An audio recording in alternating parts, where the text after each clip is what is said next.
जब ये 4 वेद 6 शास्त्र 18 पुराण की रचना नहीं हुई नहीं, तो एक बार नारद जी कलयुग में आके देख गए। और नारद जी ने आकर देखा है कि सब अपनो अपनो घर जमाड़ा में बैठा है, सब अपने अपने घर को सजाने में लगे हैं। एक बार नारद जी भगवान विष्णु के पास गए,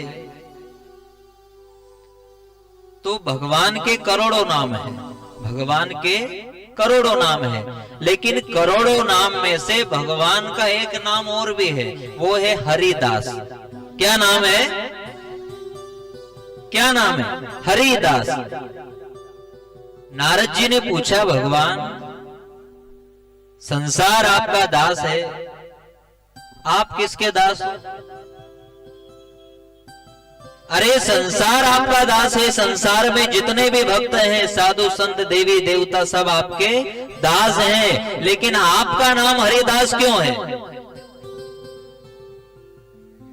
अब एक एक शब्द भाव से समझना कि भगवान किसका दास है। भगवान खुद कह रहे कि नारद मैं भी हूं दास। नारद जी ने कहा कि आप जिसके दास हो वो तो आपसे भी बड़ा होगा, कि जब आप भी जिसके दास हो तो वो तो आपसे बड़ा होगा। भगवान ने कहा बिल्कुल बड़ा है। नारद जी ने कहा बताओ कौन है वो? क्या भगवान शंकर है या ब्रह्मा जी है? भगवान विष्णु ने कहा ये भी नहीं है। भगवान विष्णु कहते हैं कि परहित के काज को, अरे परहित के काज को छोड़े जो अपनी लाज, अरे परहित के काज को छोड़े जो अपनी लाज, हे नारद उस भक्त का रहता हूं मैं दास। परहित के काज को छोड़े जो अपनी लाज।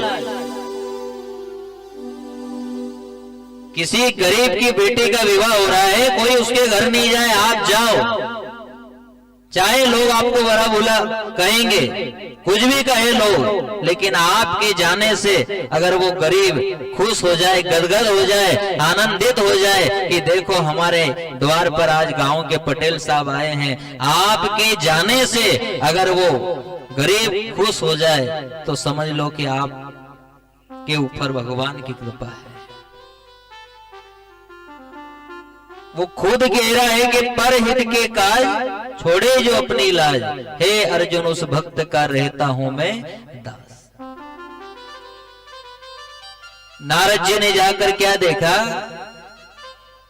कि परहित वाला तो यहां बिल्कुल भी नहीं है, सब पाप ही पाप भरा हुआ है।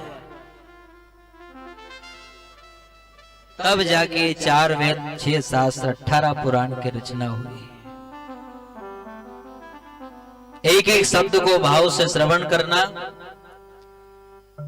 कि नेमी सारण वन में 88,000 ऋषि श्री सूत जी महाराज से कहते हैं कि आप कोई ऐसी कथा सुनाओ कि जिससे हमारा जो मन है वो 24 घंटे भगवान के चरणों में लगा रहे, हमारा मन कहीं भागे नहीं, हमारी आत्मा पवित्र हो जाए। तभी श्री सूत जी महाराज कह रहे हैं 88,000 ऋषियों से कि मन को एक जगह लगाने वाली तो एक ही कथा है, और वो है भागवत कथा। और याद रखना 4 वेद 6 शास्त्र और 17 महापुराण में ये 18वां पुराण है, सबकी निचोड़ है। इसको 5वां वेद भी कहते हैं। वेद कितने हैं? 4, लेकिन इस भागवत को भी वेद का नाम दिया है पंचम वेद, यानी कि 5 वेद हो गए। भगवान नारद जी से कहते हैं, नारद ये जो भागवत ग्रंथ है ये कोई किताब नहीं है, पुस्तक नहीं है। जो भी इसके दर्शन करेगा, जो भी इस कथा को सुनेगा, इसके पूजन पाठ करेगा, तो समझ लेना कि वो मेरे ही वचन सुन रहा है और मेरे ही पूजन पाठ कर रहा है। क्या कहा भगवान ने कि जो इस ग्रंथ की पूजा करेगा, इसके दर्शन करेगा, इसके सत्संग को सुनेगा, तो समझ लेना कि मेरी ही कथा सुन रहा है और मेरे ही वचन को सुन रहा है और मेरी ही पूजा कर रहा है। विचार करो कि अगर एक किताब होती तो इसे स्कूलों में पढ़ाया जाता, कॉलेज में पढ़ाया जाता, लेकिन ये किताब नहीं है, ये सागर है। और ये सागर कौन सा है? ये गुणों का सागर है। और भगवान कह रहे हैं कि मैं गुण देखता हूं।